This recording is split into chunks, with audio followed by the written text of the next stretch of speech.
بسم الله الرحمن الرحيم. قال المصنف رحمه الله تعالى نفعنا الله بعلومه آمين.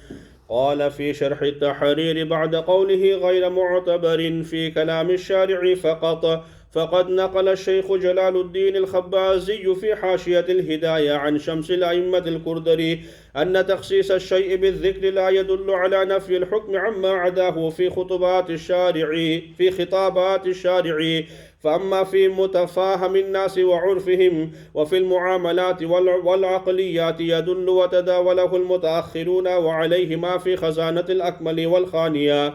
لو قال ما لك علي أكثر من 100 درهم كان إقرار بالمئة، ولا يشكل عليه عدم لزوم شيء في ما لك علي أكثر من 100 درهم ولا أقل، كما لا يخفى على المتأمل. وفي حج النهر المفهوم معتبر في الروايات اتفاقا، ومنه أقوال الصحابة. قال وينبغي تقييده بما يدرك بالرأي لا ما لم يدرك به، أي لأن قول الصحابي إذا كان لا يدرك بالرأي أي بالاجتهاد له حكم المرفوع، فيكون من كلام الشارع صلى الله عليه وسلم، والمفهوم فيه غير معتبر. فالمراد بالروايات ما روي في الكتب عن المجتهدين من الصحابة وغيرهم. بسم اللہ الرحمن الرحیم. وہ جس کا کل تمہیں بتایا تھا کہ مفہوم کس کو کہتے ہیں، اس کی تفسیر جس کا کل بتائی تھی کہ جو الفاظ تم نے ذکر کیے ہیں اس الفاظ کے ذریعے سے جو معنی یا جو مطلب سمجھ میں آ جاتا ہے اس کو مفہوم کہا جاتا ہے. اور اس مفہوم کی دو قسمیں بتائی تھی، ایک کو تو مفہوم معتبر بتایا تھا اور ایک کو مفہوم موافق بتایا تھا اور ایک کو مفہوم مخالف بتایا تھا. مفہوم موافق کا تو معنی یہ ہے کہ جس الفاظ کے سننے سے، جس الفاظ کے کہنے سے جو بات ہمارے سمجھ میں آ گئی اس کے موافق عمل کرنا، یہ مفہوم موافق ہے. اور مفہوم مخالف یہ ہے کہ جو الفاظ یا جو بات تمہارے سامنے بیان کی گئی ہے اس سے اس کے خلاف کو معتبر ماننا. یہ معتبر ہے یا نہیں ہے، اس مسئلے میں ہمارے سامنے بتایا گیا تھا کہ انسانی کلام میں جب انسان کوئی بات کرتا ہے، انسان کوئی بات کہتا ہے، تو اس صورت میں اس کے جو الفاظ ہوتے ہیں اس الفاظ میں قیود وغیرہ ہوا کرتے ہیں اور اس قیود کے ذریعے سے وہ دوسری چیزوں کو اس میں شامل نہیں کرنا چاہتا. اسی وجہ سے کلام الناس میں جو عام وطن ہم لوگ بولتے ہیں اس میں مفہوم موافق کا بھی اعتبار ہے اور مفہوم مخالف کا بھی اعتبار ہے. سمجھ میں جیسے مثلاً اگر کہا کہ چائے لاؤ، اس کا معنی یہ ہوا کہ دودھ نہیں چاہیے اس کو، صرف چائے، شربت نہیں چاہیے اس کو، چائے چاہیے. سمجھ میں آ گیا نہیں؟ یہ مفہوم مخالف ہے. کلام الناس میں تو اس کا اعتبار کیا جائے گا، لیکن کلام الشارع میں، شریعت نے قرآن پاک میں، حدیث پاک میں اگر کوئی الفاظ ذکر کیا گیا ہے اور اس سے مفہوم موافق ہے تو وہ تو معتبر مانا جائے گا، لیکن مفہوم مخالف ہے وہ کلام شارع میں معتبر نہیں مانا جائے گا. سمجھ میں آ گیا؟ کیوں؟ اس وجہ سے کہ کلام شارع میں جو الفاظ ذکر کیے گئے ہیں اس میں ہماری طرح جیسے عامةً ہم لوگ بولتے ہیں اس کے مد نظر اس کی رعایت کر کے نہیں کہا گیا ہوتا ہے، بلکہ اللہ تبارک و تعالیٰ نے کسی اور وجہ سے، حدیث پاک میں کسی اور وجہ سے اس کو ذکر کیا گیا ہوگا. تو خلاصہ یہ ہوا کہ مفہوم مخالف ہمارے نزدیک کلام شارع میں، حدیث پاک میں معتبر نہیں ہے. اسی طریقے سے صحابہ کرام رضوان اللہ تعالیٰ علیہ مجمعین نے اگر کوئی مفہوم کو معتبر لیا ہو تو اس صورت میں بتاتے ہیں کہ قرین قیاس ہے یا قرین قیاس نہیں ہے. جو صحابہ نے بات کہی ہے حدیث کے اعتبار سے اور اس میں وہ قرین قیاس ہے تو اس صورت میں تو یہی ہوگا جو ابھی ہم نے بتایا. لیکن جو قرین قیاس نہ ہو تو اس سلسلے میں یہ کہا گیا کہ انہوں نے حضور اکرم صلی اللہ علیہ وسلم سے کوئی خاص بات سنی ہوگی جس کی وجہ سے انہوں نے قرین قیاس کی بات کہی ہے، تو اس کا حکم تو حدیث کا حکم ہوتا ہے، رفع مرفوع کا حکم ہوتا ہے. اس وجہ سے اس میں کیا ہے مفہوم مخالف کا اعتبار نہیں کیا جائے گا. یہ خلاصہ ہوا آج کے اس سبق کا. پھر صورت میں ان کی کیا ہے حوالے وغیرہ ذکر کیا گیا تو کہا کہ شیخ جلال الدین خبازی نے حاشیہ ہدایہ میں شمس الائمہ کردوری رحمۃ اللہ علیہ سے ذکر کیا ہے کہ کسی چیز کو خصوصیت کے ساتھ ذکر کرنا یہ نہیں دلالت کرتا ہے علی نفی الحکم اما اداہ فی خطابات الشارع، شریعت میں خطابات شریعت کے مخاطبات جو ہیں، شریعت کے جو بیانات ہیں، شریعت کے جو الفاظ ہیں، قرآن حدیث ہے، اس میں کیا ہے مفہوم مخالف کا اعتبار نہیں کیا جائے گا۔ فاما فی متفاہم الناس، ہاں لوگوں کے عرف میں اور لوگوں کے بول چال میں، لوگوں کے کلمات میں مفہوم مخالف کا اعتبار کیا جائے گا۔ وَتَدَاوِي مُتَأَخِّرٌ عَلَيْهِ مَا فِي خَزَانَةِ الْعَقْلِ الْخَجَّةِ وَلَوْ قَالَ مَا لَكَ عَلَيَّ أَكْثَرُ مِن 100 درہم، اگر کسی آدمی نے کہا کہ 100 پاؤنڈ سے زیادہ مجھ پر تو کچھ نہیں ہے، تو گویا کہ 100 پاؤنڈ کا اس نے اعتبار کیا ہے، اس لیے 100 پاؤنڈ تک تو معتبر مانا جائے گا۔ وَكَانَ إِقْرَارًا بِالْمِئَةِ وَلَا يَشْكَلُ عَلَيْهِ لُزُومُ شَيْءٍ فِي مَا لَكَ عَلَى أَكْثَرِ مِن 100 درہم وَلَا أَقَلَّ كَمَا لَا يَخْفَى عَلَى الْمُتَأَمَّلِ۔ وفی حج النہر، نہر الفائق میں ہے، مفہوم معتبر ہے روایات میں اتفاقاً، اور انہی میں سے اقوال صحابہ وغیرہ ہے، اس میں بھی معتبر مانا جائے گا، لیکن روایت صحابہ میں کہتے ہیں ذرا قید لگانا زیادہ مناسب ہے کہ صحابہ کے جو اقوال ہے وہ اقوال اگر قیاس کے مخالف ہیں اور وہ صحابہ کہہ رہے ہیں تو اس صورت میں صحابہ خلاف قیاس بات کہہ رہے ہیں، تو اس میں احتمال ہے کہ انہوں نے حضور اقدس صلی اللہ علیہ وسلم سے کوئی بات سنی ہوگی، اسی وجہ سے وہ خلاف قیاس بات کا کہہ رہے ہیں۔ اگر صحابہ نے حضور اقدس صلی اللہ علیہ وسلم سے سنا نہ ہوتا تو پھر قیاس جو چاہتا ہے، عقل جو چاہتے اس کے مطابق کہتے، لیکن اس کے خلاف کہہ رہے ہیں، اس لیے گویا کہ یہ انہوں نے حضور صلی اللہ علیہ وسلم سے کوئی بات سنی ہوگی، تو اس وجہ سے اس کو روایات کا درجہ دیا جائے گا، اور جب اس کو روایات کا درجہ دیا گیا تو جیسے ابھی ہم نے بتایا کہ کلام شارع میں اعتبار نہیں ہے، اس طریقے سے اس یہاں پر اعتبار نہیں ہوگا۔ خلاصہ یہ ہوا کہ صحابہ کا کوئی اقوال ہے اور وہ اقوال قیاس کے موافق ہے تو اس صورت میں تو اس کا حکم یہی ہوگا، لیکن اگر صحابہ کے نے کوئی الفاظ بیان فرمائے، انہوں نے تشریح تو نہیں کی کہ حضور صلی اللہ علیہ وسلم سے ہم نے سنا، لیکن وہ خلاف قیاس کہہ رہے ہیں، تو خلاف قیاس وہ اسی وقت کہہ سکتے ہیں جب انہوں نے حضور اقدس صلی اللہ علیہ وسلم سے کچھ سنا ہوگا، تو اب گویا کہ یہ حضور صلی اللہ علیہ وسلم کی کوئی بات، حضور صلی اللہ علیہ وسلم کی کوئی حدیث ان کے سامنے ہوگی، اس وجہ سے یہ کلام شارع میں داخل ہو جائے گا، اور کلام شارع میں داخل ہونے کی وجہ سے اس میں مفہوم مخالف کا اعتبار نہیں کیا جائے گا۔ جی وفي غاية البيان أيضا في باب جنايات الحج عند قوله وإذا صال السبع على المحرم فقتله لا شيء عليه، لما روي أن عمر رضي الله عنه قتل 7 وأحدى كبشا وقال إنا ابتدأناه، علل لإهدائه بابتداء نفسه، فعلم به أن المحرم إذا لم يبتدئ بقتله بل قتله دفعا لصولته لا يجب عليه شيء وإلا لم يبقى للتعليل فائدة، ولا يقال تخصيص الشيء بالذكر لا يدل على نفي ما عداه عندكم، فكيف تستدلون بقول عمر رضي الله تعالى عنه؟ لأننا نقول ذاك في خطابات الشرع، أما في الروايات والمعقولات فيدل، وتعليل عمر من باب المعقولات، وحاصله أن التعليل للأحكام تارة يكون بالنص الشرعي من آية أو حديث، وتارة يكون بالمعقول كما هنا، والعلل العقلية ليست من كلام الشارع فمفهومها معتبر، ولهذا تراهم يقولون مقتضى هذه العلة جواز كذا وحرمته فيستدلون بمفهومها، فإن قلت مسلم رحمۃ اللہ تعالیٰ نے جو عبارت ابھی تمہارے سامنے پڑھا گئی اس میں مثال تمہارے سامنے ذکر کی گئی کہ جیسے حج میں جنایت کے سلسلے میں ہے کہ اگر کسی درندے نے تمہارے اوپر حملہ کر دیا اور محرم نے اس کو قتل کر دیا تو اس قتل کرنے کی وجہ سے کچھ بھی واجب نہیں ہوگا، اس وجہ سے اگر درندہ حملہ کرے اور حملہ کرنے کی وجہ سے تم اس کو احرام کی حالت میں قتل کر دو تو کچھ واجب نہیں ہوگا، اور اگر وہ حملہ نہیں کرتا ہے اور تم نے مار دیا تو اس صورت میں پھر ہوگا اس کے اوپر جنایت واجب ہوگی۔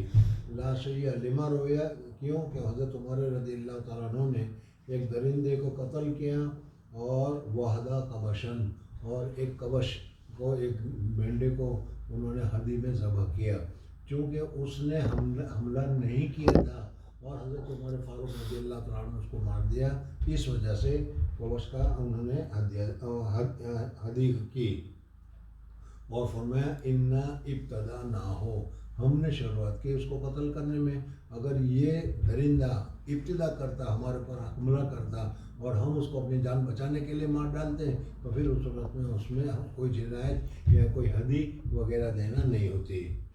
بہرحال مصنف رحمۃ اللہ تعالیٰ علیہ فرماتے ہیں کہ تخصیص الشیء بالذکر یہ دلالت نہیں کرتا ہے علی النفی ما عداہ پر تمہارے نزدیک، بس تم کیسے استدلال کرتے ہو حضرت عمر فاروق رضی اللہ تعالیٰ عنہ کے اس قول سے ہمارے پر یہ اشکال ہوا؟ اس کا جواب دیتے ہیں ذالک فی خطابات شرع، بہرحال روایات میں اور معقولات میں تو یہ دلالت کرتا ہے، اور حضرت عمر فاروق رضی اللہ تعالیٰ عنہ نے جو تعلیل ذکر کی کہ ہم نے شروعات کی اس کو مارنے میں، اس نے ہمارے پر حملہ نہیں کیا تھا، یہ تعلیل کرنا حضرت عمر فاروق رضی اللہ تعالیٰ عنہ کا یہ معقولات کے قبیل سے ہے، اور معقولات میں جو ہے وہ روایت مفہوم کا اعتبار کیا جاتا ہے، اس وجہ سے ہم نے اعتبار یہاں پر کیا ہے۔ اور حاصل یہ ہے کہ تعلیل للاحکام تارتاً کسی حکم کی کوئی حکم اس کی علت کبھی تو ہوتی ہے نص کے ذریعے سے اور کبھی ہوتی ہے عقل کے ذریعے سے، تو اس صورت میں تعلیل للاحکام تارتاً یکون بالنص الشرعی من آیت او حدیث، اور کبھی ہوتی ہے عقل کے ذریعے سے، جیسا کہ یہاں پر حضرت عمر فاروق رضی اللہ تعالیٰ عنہ نے فرمایا کہ ان ابتدا نہ ہو، ہم نے اس کے اوپر شروعات کی ہے اس وجہ سے کما ہونا، والعلل العقلیہ لیست من کلام الشارع، اس وجہ سے یہ کلام شارع میں سے دلیل عقلی کلام شارع میں سے نہیں ہوگی، جب کلام شارع میں سے نہیں ہے تو پھر اس صورت میں اس میں مفہوم کا اعتبار کیا جائے گا، فمفہومها معتبر ولہذا تروہم، اسی وجہ سے تم بہت سارے مسائل میں دیکھو گے کہ مسئلہ ذکر کرنے کے بعد یا دلیل وغیرہ کو ذکر کرنے کے بعد فقہا فرماتے ہیں کہ مقتضی ھذہ العلہ، اس علت کا تقاضا یہ ہے کہ یہ جائز ہونا چاہیے، اس علت کا تقاضا یہ ہے کہ یہ چیز ناجائز ہونی چاہیے، حرام ہونی چاہیے۔ جی فإن قلت قال في الأشباه من كتاب القضاء لا يجوز الاحتجاج بالمفهوم في كلام الناس في ظاهر المذهب كالأدلة، وأما مفهوم الرواية فحجة كما في غاية البيان من الحج، فهذا مخالف لما مر من أنه غير معتبر في كلام الشارع فقط. قلت الذي عليه المتأخرون ما قدمناه. مصنف رحمۃ اللہ تعالیٰ علیہ نے یہاں پر ایک اشکال ذکر کیا، اور اشکال میں یہ بتایا کہ اشباہ میں کتاب القضاء میں لکھا ہے لا یجوز الاحتجاج بالمفہوم فی کلام الناس، تو پھر اس صورت میں تم نے یہاں پر حضرت عمر فاروق رضی اللہ تعالیٰ عنہ والے واقعے میں کیسے اس کا اعتبار کیا؟ اس کا جواب یہ دیتے ہیں کہ الذی علیہ المتاخرون، جو متاخرین حضرات فقہا ہیں وہ اسی مسئلہ اسی بات کے اوپر ہے جو ابھی ہم نے تمہارے سامنے ذکر کیا کہ اس کلام شارع میں تو مفہوم کا اعتبار نہیں کیا جائے گا، لیکن کلام الناس میں اور کیا اس میں مفہوم کا اعتبار کیا جائے گا۔ جی وقال العلامة البيري في شرحه والذي في الظهيرية الاحتجاج بالمفهوم لا يجوز وهو ظاهر المذهب عند علمائنا رحمه الله تعالى، وما ذكره محمد رحمه الله تعالى في السير الكبير من جواز الاحتجاج بالمفهوم فذلك خلاف ظاهر الرواية. ہمارا یہ مطلب یہ ہے کہ مفہوم کا اعتبار نہیں کیا جائے گا، لیکن امام محمد رحمۃ اللہ علیہ نے جو ذکر کیا ہے کہ مفہوم کا اعتبار کیا جائے گا وہ ظاہر روایت کے خلاف ہے۔ جی قال في حواشي الكشف رأيت في الفوائد الظهيرية في باب ما يكره في الصلاة أن الاحتجاج بالمفهوم يجوز، ذكره شمس الأئمة السرخسي في السير الكبير، وقال بنى محمد مسائل السير على الاحتجاج بالمفهوم، وإلى هذا مال الخصاف وبنى عليه مسائل الحيل، وفي المصفى التخصيص بالذكر. محمد رحمۃ اللہ تعالیٰ علیہ نے اسی وجہ سے اسی پر اعتبار کیا ہے، اور اسی میں بہت سارے ہیلا وغیرہ کے جو مسائل کا ہے اسی پر انہوں نے استخراج کر کے کتاب الحیل کو ذکر کیا ہے ہیلے وغیرہ جو ذکر کیے جاتے ہیں وہ اسی پر ہے جی. وفي المصفى التخصيص بالذكر لا يدل على نفي ما عداه قلنا التخصيص في الروايات وفي متفاهم الناس وفي المعقولات يدل على نفي ما عداه من النكاح وفي خزانة الروايات القيد في الرواية ينفي ما عداه.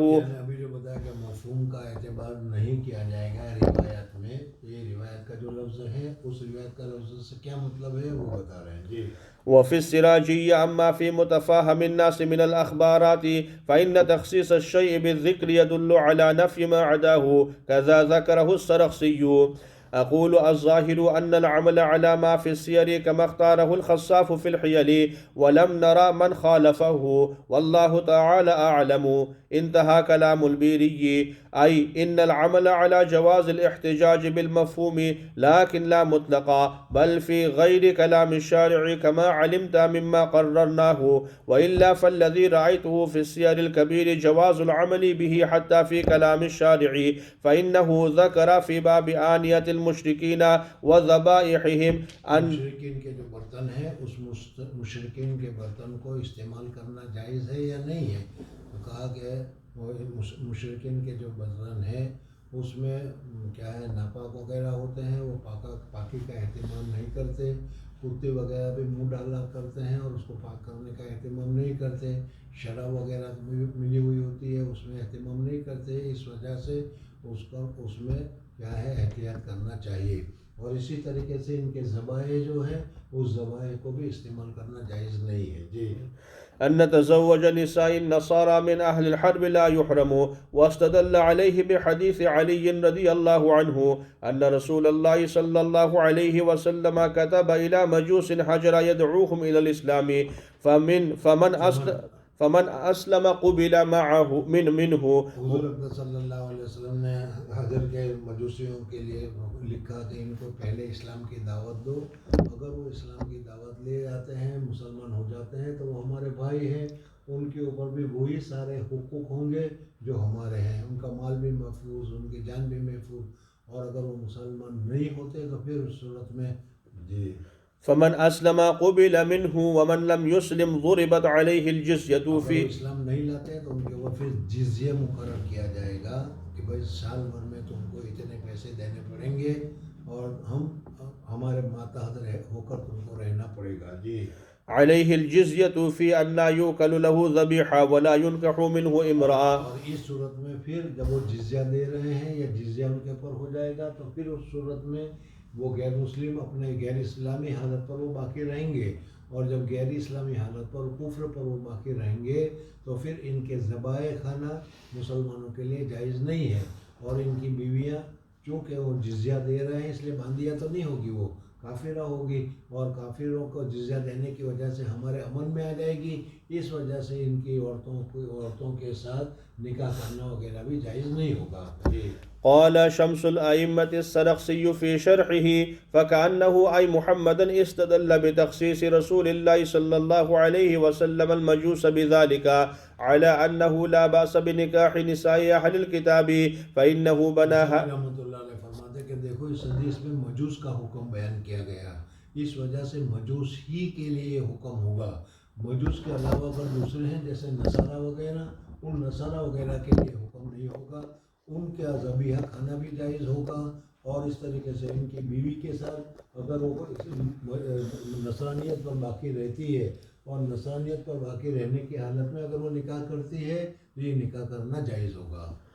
فإنه بنى هذا الكتاب على أن المفهوم حجة ويأتي بيان ذلك في موضعه.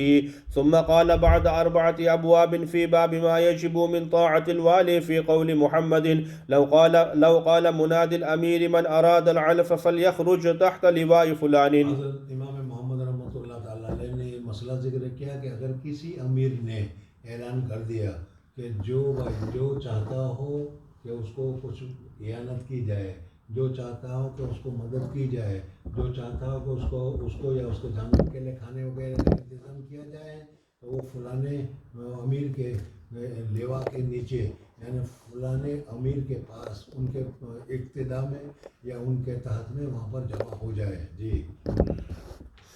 لو قال مناد الأمير من أراد العلف فليخرج تحت لواء فلان فهذا بمنزلة النهي، أي نهيهم عن أن يفارقوا صاحب اللواء بعد خروجهم معه. وقد بينا أنه بنى هذا الكتاب على أن المفهوم حجة. یعنی ان تمام مسائل میں مفہوم کو حجت قرار دیا گیا ہے، یہ اس کے ذریعے سے ثابت ہوتا ہے. جی. وظاهر المذهب عندنا أن المفهوم ليس بحجة، مفهوم الصفة ومفهوم الشرط في ذلك سواء. مفہوم کی بہت ساری قسم ہے، مفہوم صفت ہے، مفہوم صفت کے علاوہ مفہوم شرط ہے وغیرہ. ولكنه يعتبر المقصود الذي يفهمه أكثر الناس في هذا الموضوع، لأن الغزاة في الغالب لا يقفون على حقائق العلوم، وأن أميرهم بهذا اللفظ إنما نهى الناس عن الخروج إلا تحت لواء فلان. فلان آدمی کے ساتھ میں شریک ہو جاؤ تو اس کا مطلب ہے کہ اس آدمی کے علاوہ پھر کسی دوسرے کے ساتھ شریک نہیں ہونا چاہیے. جی. فجعل النهي المعلوم بدلالة كلامه كالمنصوص عليه، ومقتضاه أن ظاهر المذهب أن المفهوم ليس بحجة حتى في كلام الناس، لأن ما ذكره في هذا الباب من كلام الأمير فهو من كلام الناس لا من كلام الشارع، وهذا موافق لما مر عن الأشباه.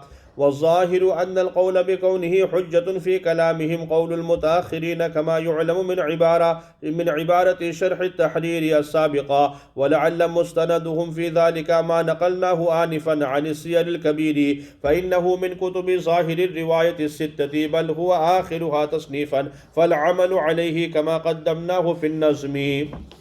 والحاصل أن العمل الآن على اعتبار المفهوم في غير كلام الشارع، لأن التنصيص على الشيء في كلامه. خلاصہ بتاتے ہیں کہ مفہوم کا اعتبار کیا جائے گا یا مفہوم کا اعتبار نہیں کیا جائے گا.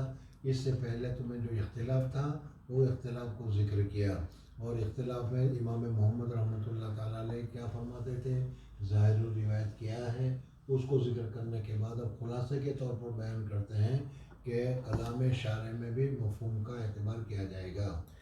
لأن التنصيص على الشيء في كلامه لا يلزم منه أن يكون فائدته النفي عما عداه، لأن كلامه معدن البلاغة. اس لیے کہ نبی کا کلام جو ہے وہ بلاغت لیے ہوئے ہوتا ہے، قرآن پاک جو ہے وہ بلاغت کے اعلیٰ درجے پر ہے. اس وجہ سے وہاں پر جو الفاظ ذکر کیے گئے ہوں وہ کسی اور وجہ سے ذکر کیا گیا ہوگا، اس وجہ سے مفہوم مخالف کا وہاں پر اعتبار نہیں کیا جائے گا.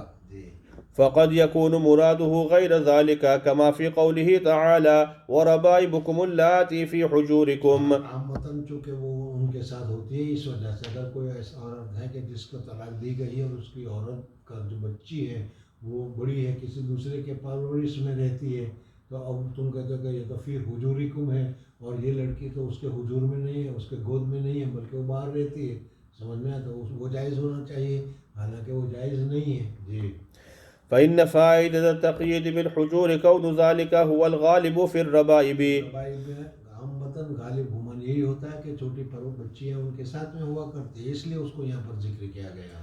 وأما كلام الناس فهو خال عن هذه المزية، فيستدل بكلامهم على المفهوم لأنه المتعارف بينهم.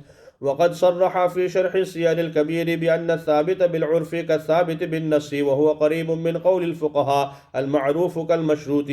معروف کوئی چیز اگر معروف ہو تو وہ معروف بھی بمنزل مشروط کے ہی سمجھی جاتی ہے، جس کی مثال میں نے تمہیں پہلے بتائی تھی.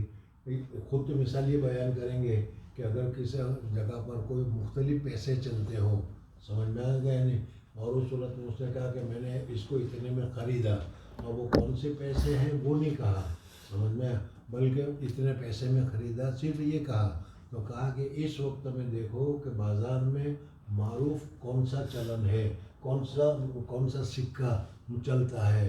اس وجہ سے اگر اس سکے کی تعین نہیں کرو گے تو ابھی معروف ہونے کی وجہ سے وہی تعین سمجھا جائے گا. ارے سمجھے، معروف کا مقصد ہو گیا.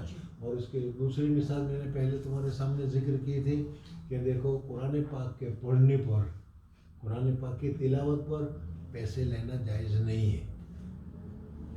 قرآن پاک کے پڑھنے پر پیسے لینا جائز نہیں ہے، سمجھ میں آ گیا. اسی وجہ سے ختم وغیرہ کرایا جاتا ہے اور اس پر پیسے وغیرہ لیتے ہیں، یہ جائز نہیں ہے. اور اگر لیے گیا تو وہ ثواب ہی نہیں ملے گا. جب ثواب نہیں ملے گا تو ایصال ثواب کیا ہوگا؟ سمجھ میں اسی پر میں نے بتایا تھا کہ اسی طریقے سے قرآن پاک کو رمضان میں جو تراویح میں پڑھا جاتا ہے اس پر بھی پیسے لینا جائز نہیں ہے.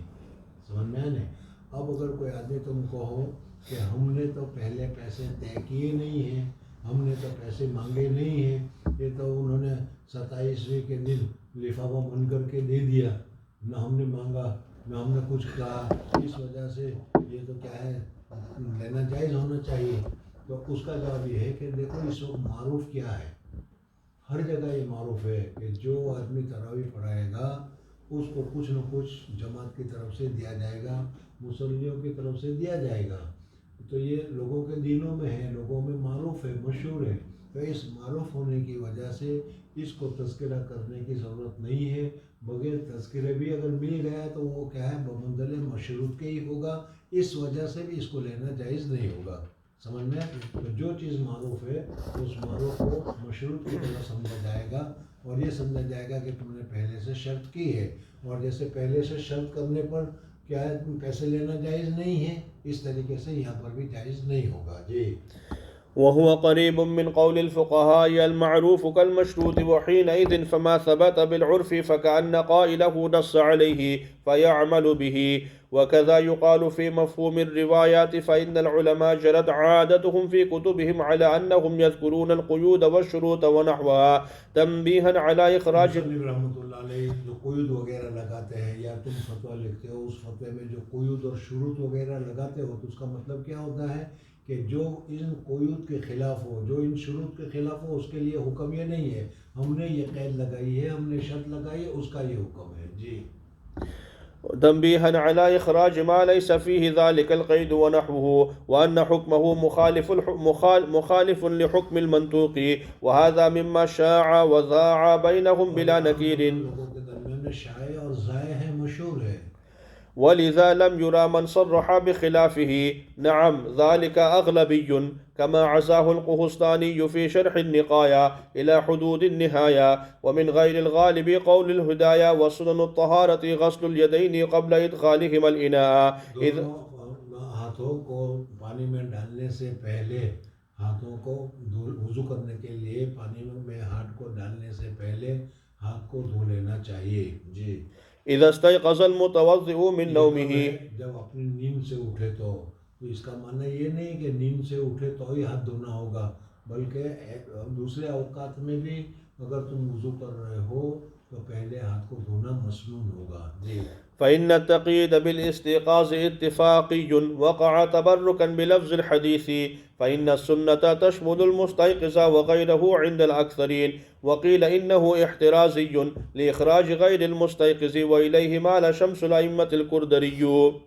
وقول ما لم يخالف لصريح ثبت, أي إن المفهوم حجة على ما قررناه إذا لم يخالف صريحا, فإن الصريح مقدم على المفهوم كما صرح به. ایک تو یہ کہ کسی بات میں کوئی الفاظ تم نے کہے اس سے صراحتاً کوئی چیز معلوم ہوئی, اور ایک تو یہ کہ مفہوماً کوئی چیز معلوم ہوئی. جیسے مثلا ولا تقل لهما اف, تو اف نہ کہنا, اف نہ کہنا تو صراحتاً ہے, قرآن پاک میں ذکر کیا گیا ہے. اور گالی گلوچ وغیرہ نہ دینا یہ مفہوم سمجھ میں آ گیا. اب یہ فرماتے ہیں کہ اگر ایسا ہے کہیں دونوں میں تعارض ہو جائے تو مفہوم کو تقویت دی جائے گی, مفہوم کو ترجیح دی جائے گی, اور اس کو جو الفاظ کے ذریعے سے سمجھ میں آتا ہے اس کا اعتبار کیا جائے گا. جی. فإن الصريح مقدم على المفهوم كما صرح به الطرسوسي وغيره, وذكره الأصوليون في ترجيح الأدلة. فإن القائلين باعتبار المفهوم في الأدلة الشرعية إنما يعتبرونه إذا لم يأتي صريح بخلافه, فيقدم الصريح ويلغى المفهوم, والله تعالى أعلم. خلاصہ یہ ہوگا کہ مفہوم جو ہے اس جو الفاظ جو تم نے کہے اس الفاظ کے ذریعے سے جو بات تمہاری سمجھ میں آ گئی, سمجھ میں آ گیا, اس کو مفہوم سے تعبیر کیا گیا. یہ مفہوم کبھی تو معتبر ہوتا ہے, کبھی تو مخالف ہوتا ہے. مفہوم معتبر کا اعتبار کیا جائے گا, مفہوم مخالف کا اعتبار کیا جائے گا یا نہیں کیا جائے گا, اس میں تفصیل ذکر کی. کہ کلام شارع میں, قرآن پاک میں اور حدیث پاک میں تو مفہوم میں مخالف کا اعتبار نہیں کیا جائے گا. ہاں ہمارے لوگوں کی باتوں میں، بات چیتوں میں اور عوام کی باتوں میں یا عوام الناس کے الفاظوں میں جو مفہوم ہے، اس مفہوم سے جو مفہوم مخالف ہوتا ہے اس کا اعتبار کیا جائے گا. اور اس میں امام محمد رحمۃ اللہ تعالیٰ علیہ وغیرہ کا جو اختلاف کیا وہ تمہارے سامنے ذکر کیا گیا، سمجھ میں آ گیا. پھر اس کے بعد یہ مفہوم عرف کے اعتبار سے ہوتا ہے، اور اب یہاں سے عرف کے متعلق بتاتے ہیں. والعرف في الشرع له اعتبار لذا عليه الحكم قد يدار. مصنف رحمۃ اللہ علیہ فرماتے ہیں کہ عرف کا بھی شریعت میں اعتبار. عرف کسے کہتے ہیں؟ عرف اور عادت. جو چیز لوگوں میں عام متن کوئی چیز راسخ ہو گئی ہو، ذہن میں بیٹھ گئی ہو، ان کا عمل اس کے اوپر ہو گیا ہو، اسی کو بلا تکلف لوگ اس کے مطابق عمل کر رہے ہو، تو اس کو یا بلا تکلف وہ بات سمجھ میں آ رہی ہو، تو اس صورت میں اس کو عرف سے تعبیر کیا جائے گا. سمجھ میں آ گیا. والعرف لہو اعتبارو، اور عرف کا بھی اعتبار کیا گیا ہے. اس وجہ سے لذا اس وجہ سے حکم قد یدارو، حکم کبھی بدلتا رہتا ہے. اس وجہ سے عرف جیسے بدلتا رہے گا حکم بھی بدلتا رہے گا، اور عرف کی وجہ سے حکم کو بدلنا جائز ہوگا، درست ہوگا. بہت ساری مثالیں فقہا اس کے ذکر کرتے ہیں. ان میں سے ایک مثال یہ ہے کہ دیکھو حضرت امام ابو حنیفہ رحمۃ اللہ تعالیٰ علیہ نے، امام شافعی، امام ابو حنیفہ رحمۃ اللہ تعالیٰ علیہ نے، امام ابو یوسف اور امام محمد رحمۃ اللہ تعالیٰ علیہ نے، یہ حضرات ہیں، انہوں نے تعلیم کے اوپر، نماز پڑھانے کے اوپر، اذان دینے کے اوپر، تقریر وغیرہ کرنے کے اوپر معاوضہ لینے کو جائز قرار نہیں دیا. معاوضہ لینے کو جائز قرار، تنخواہ لینے کو جائز قرار نہیں دیا، بلکہ ان کی تنخواہ تو بیت المقدس کے بیت اللہ ہے، ان کی تنخواہ جو ہے وہ تو کیا ہے حکومت کی طرف سے دی جائے گی. اس وجہ سے ان کو تنخواہ وغیرہ نہیں دی جائے گی، ان کو تنخواہ لینا جائز نہیں ہے. لیکن اب جب کہ یہ زمانہ آ گیا کہ بادشاہ بھی لالچی ہو گئے، وہ بھی سارا خزانہ کو اپنا خزانہ سمجھ رہے ہیں، اور اس صورت میں وہ غریبوں کو مدد وغیرہ نہیں کر رہے ہیں، اور لوگ اس کو نہیں پڑھائیں گے تو دین کا حرج ہوگا. اس وجہ سے اب بعد والوں نے آ کر کہہ دیا مجبوراً کہ اب یہ حالت ہو گئی ہے، ان کے گزران کے لیے بھی کیا چاہیے. جیسا میں نے پہلے بتایا تھا تمہیں کہ ہمارے کچھ استاد تھے، وہ کہا کرتے تھے کہ بھئی اگر ہم تنخواہ نہ لیں تو اپنی بیوی بچوں کو کیا ثواب کھلائے، پیسے تو چاہیے. اس وجہ سے پیسے لینا جائز اور درست ہوگا. تو کہتے ہیں کہ عرف بدلتا جائے گا تو حکم بھی بدلتا جائے گا. ایک وقت ایک وستو ناجائز ہے، پھر عرف بدل گیا تو وہ جائز ہو گئی، پھر عرف بدل گیا تو ناجائز بھی ہو سکتی ہے. اس وجہ سے فرماتے ہیں کہ عرف کا اعتبار ہے، اور عرف کی وجہ سے حکم میں تبدیلی لائی جا سکتی ہے اور احکامات بدل جائیں گے. جی. قال في المستصفى العرف والعادة ما استقر في النفوس من جهة العقول. عرف کسے کہتے ہیں اس کی تعریف انہوں نے بتایا کہ عرف اور عادت وہ ہے جو لوگوں کے ذہن میں ایک چیز بیٹھ گئی ہو، بلا تکلف وہ اس بات کو کر رہے ہو، بلا تکلف وہ بات ان کی سمجھ میں آ رہی ہو، اس کو عرف سے تعبیر کیا جائے گا. وتلقته الطبائع السليمة بالقبول. اس کے لیے ایک شرط ہے کہ جن لوگوں کا قلب سالم ہے ان کے دلوں میں یہ بات بیٹھی ہوئی ہو، اس کا اعتبار کیا جائے گا. اگر قلب سالم نہیں ہے، مثلا دنیا دار ہے، مال کا محبت والا ہے، فاسق اور فاجر ہے، سمجھ میں آئے، تو ان کا اعتبار نہیں کیا جائے گا. جی. وفي شرح التحرير العادة هي الأمر المتكرر من غير علاقة عقلية. بغیر علاقہ عقلیہ کے جو کام ہوتا رہے اس کو کہا جائے گا عرف، اور اس کو کہا جائے گا عادت. وفي الأشباه والنظائر السادسة العادة. اشباہ والنظائر میں یہ چھٹا نمبر پر اس کو ذکر کیا ہے. السادسة العادة محكمة وأصلها قوله صلى الله عليه وسلم ما رأى. اشباہ والنظائر میں بھی یہ اصول بیان کیا گیا ہے کہ العادت و محکمۃ، عادت بھی فیصلہ کرنے والی ہوگی، اس لیے جو عادت ہوگی اس عادت کے مطابق حکم لگایا جائے گا. سمجھنا گیا. اب اس کے لیے حدیث پاک میں اس کی دلیل کیا ہے کہ حضور اقدس صلی اللہ علیہ وسلم نے فرمایا کہ ما رآہ المسلمون حسنا فهو عند اللہ حسن. جس کو مسلمان عام طور پر اچھا سمجھے اللہ تبارک و تعالیٰ کے نزدیک وہ چیز اچھی ہوگی. تو اس کے ذریعے سے معلوم ہوا کہ عام وطن حضرت پہ کسی ایک بات کے اوپر متفق ہو جائے تو پھر اس صورت میں، لیکن وہی بتایا کہ متفق ہونے والے عامی کا اعتبار نہیں ہے، بلکہ قلب سلیمی والے لوگ، اللہ کے بندے، نیک لوگ، اہل علم، اہل تقوی متفق ہو جائے اس کا اعتبار کیا جائے گا. ما رآه المسلمون حسنا فهو عند الله حسن. جس چیز کو کہ مسلمان اچھا دیکھے وہ اللہ تبارک و تعالیٰ کے نزدیک اچھا قرار دیا جائے گا. اب یہاں سے عرف اور عادت کی تفصیلات وغیرہ آ رہی ہیں انشاءاللہ. آج چونکہ سورج گرہن کا، اور سورج گرہن ویسے بھی اس سال میں ایک آدھ مرتبہ ہوتا ہے، اور یہاں سورج گرہن کو پہلے تو لوگ جانتے ہی نہیں تھے. آج سے تقریباً 20 سال پہلے ایک مرتبہ سورج گرہن ہونے والا تھا، تو میں نے اپنی مسجد میں کہا کہ بھائی سورج گرہن کی بھی نماز ہوگی. تو ہمارا ایک دوست تھا، وہ کھڑا ہو گیا اور کہا کہ اچھا سورج گرہن کی بھی نماز ہوتی ہے. سمجھ میں ان کو معلوم ہی نہیں ہے کہ سورج گرہن پر کیا کرنا چاہیے.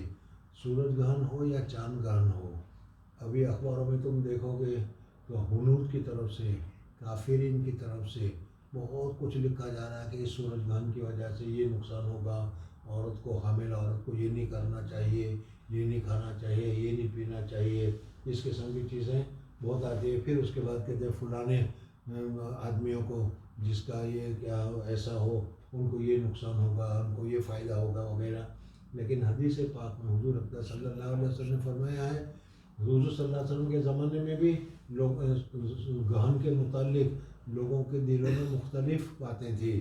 کوئی کہتا تھا کہ گرہن ہونے کی وجہ سے کوئی بہت بڑا آدمی مر جائے گا تو اس کی وجہ سے سورج گرہن ہوگا افسوس میں.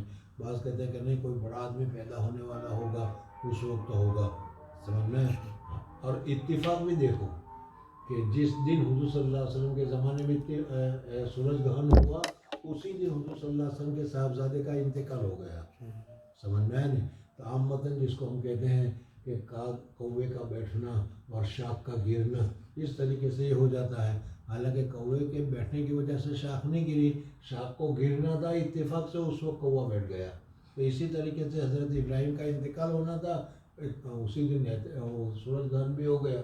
تو لوگوں تو پھر حضور صلی اللہ علیہ وسلم نے اصلاح کے لیے فرمایا کہ انما الشمس والقمر آیتان من آیات اللہ لا ينقسم لموت احد ولا لحیاتہ. کسی کے مرنے کی وجہ سے اور کسی کے حیات کی وجہ سے یہ گرہن نہیں لگتا، بلکہ اللہ تبارک و تعالیٰ یخوفکم، اللہ تبارک و تعالیٰ تم کو ڈراتے ہیں کہ دیکھو اتنا بڑا سورج، سمجھنا، اس کے اوپر بھی میرا کنٹرول چلتا ہے. میں چاہتا ہوں تو اس کی روشنی کو لے لیتا ہوں، میں چاہتا ہوں تو اس کی روشنی کو چھینتا ہوں. تو تم کون سے کھیت کی مولی ہو؟ اس وجہ سے اپنے عمل کو درست کرو، اپنے اخلاق کو درست کرو، اور کیا اللہ تبارک و تعالیٰ کی اطاعت کرو. یہ اس گرہن کا اصل مقصد ہے. یہ دنیا تو دارالاسباب ہے. اس وجہ سے ہر ایک اس کا سبب دیکھتا ہے کہ گرہن کس طریقے سے ہوتا ہے. اس کے لیے سائنس بتاتے کہ سورج کے درمیان میں اور چاند کے درمیان میں زمین آ گئی، یا زمین اور سورج کے درمیان میں چاند آ گیا وغیرہ، اس وجہ سے ہوتا ہے. شریعت کس وجہ سے ہوتا ہے اس کی طرف توجہ نہیں دیتی، بلکہ شریعت یہ کہتا ہے کیوں ہوتا ہے وہ دیکھو. جس کو حضور اقدس صلی اللہ علیہ وسلم نے فرمایا کہ یخوف اللہ عبادہ، اللہ تبارک و تعالیٰ اپنے بندوں کو ڈراتے ہیں کہ دیکھو ڈرو ہماری گرفت سے، کہیں ایسا نہ ہو کہ ہماری گرفت تمہارے اوپر آ جائے. اس وجہ سے حضور صلی اللہ علیہ وسلم نے دین میں، حضور صلی اللہ علیہ وسلم کے زمانے میں بھی سورج گرہن ہوا ہے تو حضور صلی اللہ علیہ وسلم نے نماز پڑھی. اس لیے ہم کو نماز پڑھنی چاہیے. اصل حکم تو یہی ہے کہ جب سے سورج گرہن شروع ہو، وہاں سے سورج گرہن کا ختم ہو، وہاں تک نماز پڑھی جائے.